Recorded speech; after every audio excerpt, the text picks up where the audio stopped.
share and subscribe to Vishwasam.in. ఏపీలో పొత్తులతో TDP హంగామా చేస్తుంటే పాత వాళ్ళని తప్పించి ఉన్నట్టుండి కొత్త వాళ్లను పట్టాలెక్కించేందుకు జగన్ ప్రయోగాలు చేస్తున్నారు. ఇందుకీ ఏపీలో ఇంటర్నల్ సిచ్యువేషన్ ఎలా ఉంది?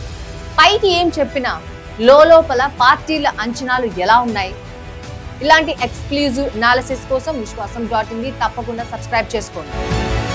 Party second and third layer లీడర్లకు ఫీడ్ చేయకుండా నేరుగా ప్రజలకు నగదు బదిలీ చేయడం మీద సొంత పార్టీలో తీవ్ర అసంతృప్తి. అంటే జనాన్ని పోలింగ్ బూత్ కి తీసుకువచ్చే ప్రపోజిషన్ వైసీపీలో ఎఫెక్ట్ అయింది. నెగటివిటీని, ప్రచారాన్ని కౌంటర్ చేయకపోవడం, చేయాలి అనుకోకపోవడం, చేయలేకపోవడం, ఈ మూడు అంశాలు ఉన్నాయి ఇందులో. కేర్ఫుల్ గా గమనించండి.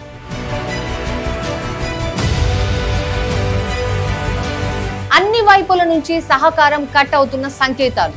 అటు పక్కన రాష్ట్రం నుంచి, ఇటు కేంద్రం నుంచి కూడా ఇదే పరిస్థితి.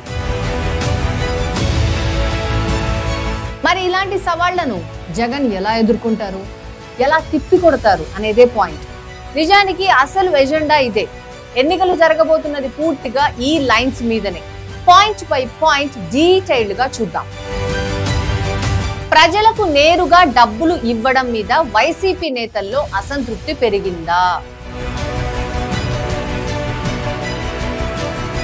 జనం మీద పెత్తనం చేసే అవకాశం లేదని క్షేత్రస్థాయి నేతలు రగిలిపోతున్నారా? మరి ఇలాగైతే జనాన్ని పోలింగ్ బూత్లకు తీసుకువచ్చేదెవరు? ఇదే ఇప్పుడు కీలకమైన పాయింట్. పెన్షన్ అయినా, రేషన్ కార్డ్ అయినా, పథకాలు అయినా, గ్రామ సచివాలయాల ద్వారా జరిగే పరిపాలన అయినా అంతా ప్రభుత్వం టు ప్రజలు జరుగుతోంది ఏపీలో. దీనివల్ల రాజకీయ జోక్యం తగ్గింది, జనానికి సౌకర్యం పెరిగింది. ఇది వాస్తవం. తెలంగాణలో కనిపించినట్టుగా కార్డుల కోసమో పథకాల కోసమో జనం బారులు తీసే పరిస్థితి అయితే లేదు. కానీ మా దగ్గరికి ఎవరినీ రాకుండా చేశారు, మన పార్టీ వచ్చినా మాకు వెయిటేజీ లేదని వైసీపీ నేతలు ఆక్రోశంతో ఉన్నారు. ఇది నిజం. ఈ విషయం చుట్టూ ఉన్న వాళ్ళకి తెలిసినా జగన్ కి చెప్పే పరిస్థితి లేదు.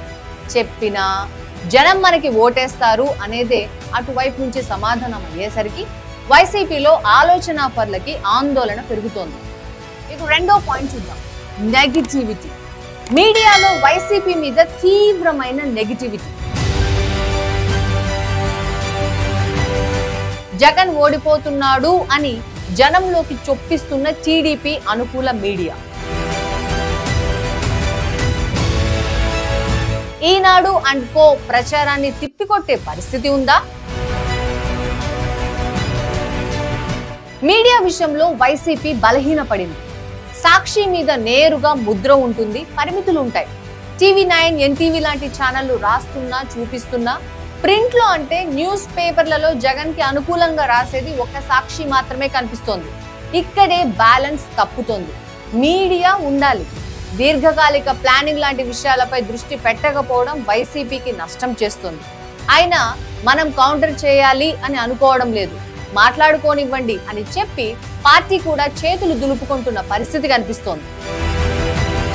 2019 ఎన్నికల్లో అన్ని వైపుల నుంచి వచ్చిన సహకారం ఇప్పుడు ఏది?